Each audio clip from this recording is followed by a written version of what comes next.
আমার বাবু কই? বাবুর এনে দাও। বাবু স্কুলে গেছে। পাগল হয়ে গেছে। এত বড় আঘাত আমার কোলে সহ্য করতে পারে না। ফরাদ জেল থেকে ছাড়া পাইছে, এদিকে আইতাছে। খবরদার তুই কিন্তু নরম হয়ে যাবি। তোর পায়ে ধরে মাপ চাইবো, তারপর কি নেবে মাপ, ঠিক কইছি না? বাবা ফরহাদ, জি আব্বা। মেয়ের কাছে মাপ চা। আচ্ছা ঠিক আছে।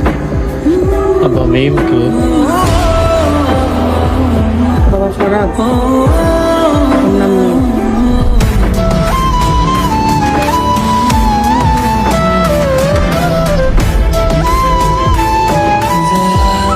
বড় ভাই ওনাদের কি আপনার শিকল কেন? কি হইব? পাগল হয়ে গেছে। এত বড় আঘাত আমার কোলে সহ্য করতে পারে না। সারাদিন উদাস হয়ে বসে থাকে।